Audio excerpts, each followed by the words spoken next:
नमस्कार दोस्तों, और हमारे साथ इस एक्स्ट्रॉर्डिनरी सफर पर आइए, जहां हम दुनिया भर की रहस्यमय कहानियों को अनकवर करेंगे। सदियों से इंसानों का मन अज्ञात से आकर्षित होता रहा है, अंधेरे कोनों में छिपी कहानियों को बुनता रहा है, जहां ट्रूथ और इमेजिनेशन आपस में मिलते हैं। इस सीरीज में हम दुनिया भर की सबसे फेमस अर्बन लेजेंड्स का पता लगाएंगे, जो उनकी ओरिजिन, उनके अलग अलग फॉर्म्स और उनमें छिपी संभावित सच्चाइयों में तल्लीन होंगे।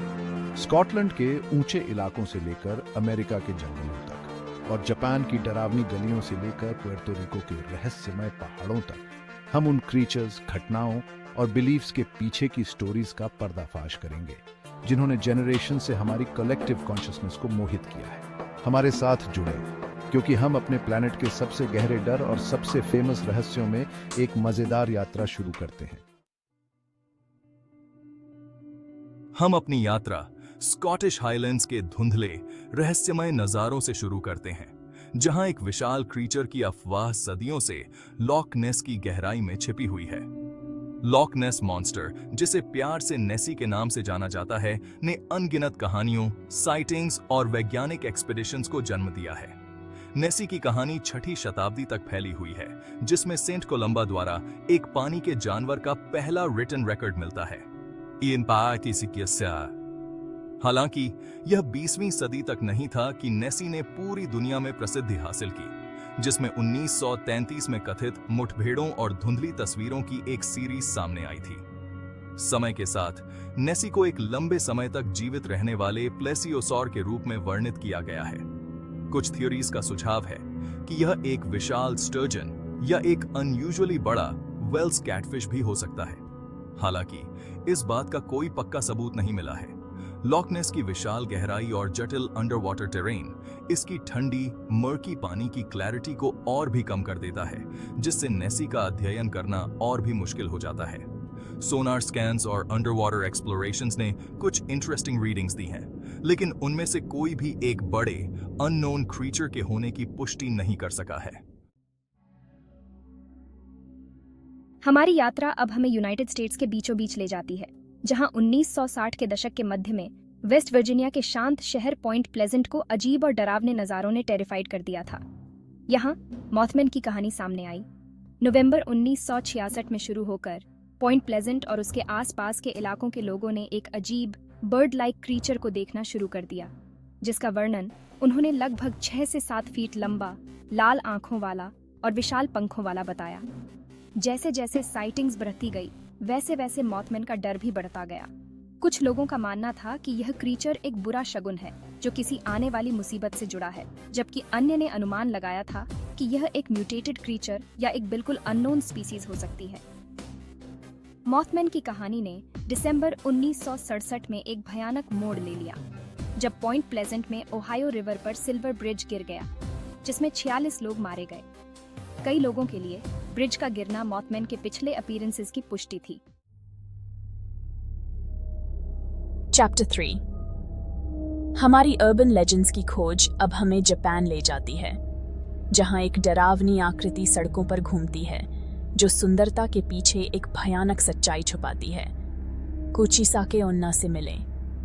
स्लिट माउथ्ड वुमन, एक इविल स्पिरिट जो अपने विक्टिम्स को डराती है।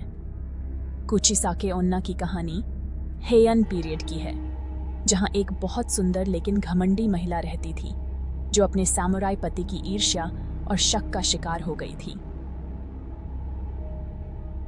एक दिन गुस्से में आकर सामुराई ने अपनी पत्नी पर हमला किया, उसके मुंह को एक कान से दूसरे कान तक काट दिया।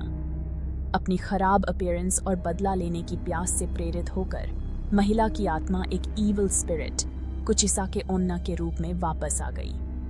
कहानी के अनुसार वह अब एक सर्जिकल मास्क पहनती है, जो उस समय बीमारी से बचने के लिए एक आम नज़ारा था, और रात में अकेले यात्रियों से, खासकर बच्चों से, बात करती है। चैप्टर 4। हमारी यात्रा हमें वापस अमेरिका ले जाती है, जहां एक डरावना क्रीचर ग्रामीण इलाकों को डराता है, जिससे अपने पीछे मौत और रहस्य का सिलसिला छूट जाता है। चुपाकाब्रा से मिले, एक रहस्यमय क्रीचर जो अपनी भयावह इमेज और अपने विक्टिम्स पर अपने क्रूर हमलों के लिए जाना जाता है। चुपाकाब्रा नाम का मतलब स्पेनिश में गोट सकर होता है, जो इसके अजीब और डरावने व्यवहार से लिया गया है। जानवरों, खासकर बकरियों और दूसरे जानवरों का खून पीना। इस क्रीचर को पहली बार 1995 में पुएर्तो रिको में देखा गया था।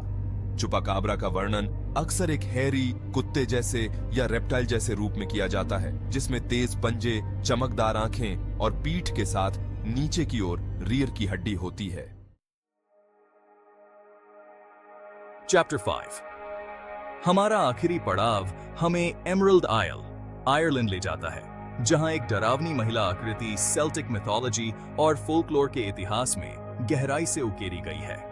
बैंशी से मिले एक फीमेल स्पिरिट जिसे अपने द्रुतशीतन रोने के लिए जाना जाता है। बैंशी नाम आयरिश फ्रेज बीन सिही से लिया गया है, जिसका अर्थ है फेरी वुमन। कहानी के अनुसार बैंशी एक परी आत्मा या एक खास आयरिश परिवार की गार्डियन स्पिरिट होती है, जो अपने परिवार के सदस्यों की मृत्यु से पहले खुद को दिखाती है। बैंशी का वर्णन अक्सर एक सुंदर यंग वुमन से लेकर एक बूढ़ी औरत तक अलग अलग रूपों में किया जाता है, लेकिन उसकी उपस्थिति हमेशा उसके आसपास के ठंडेपन और उदासी की भावना से चिह्नित होती है। ऊतरो। जैसे ही हमारी दुनिया भर की अर्बन लेजेंड्स की खोज खत्म होती है, हम उन कहानियों की ताकत और हमारे जीवन में उनके असर को याद करते हैं, चाहे वे डर पैदा करें या आकर्षण। ये कहानियाँ इंसानी कल्पना की सीमाओं, अननोन के लिए हमारी इच्छा और हमारे आसपास की दुनिया को समझने की हमारी जरूरत को उजागर करती है। तो आइए हम बातचीत जारी रखें। कमेंट्स में अपनी फेवरेट अर्बन लेजेंड्स या विचारों को शेयर करें, और आइए हम मिलकर उन कहानियों की खोज करें जो हमें अट्रैक्ट करती हैं, हमें चैलेंज करती हैं और हमें याद दिलाती हैं कि हमारी दुनिया में अभी भी रहस्य बाकी हैं।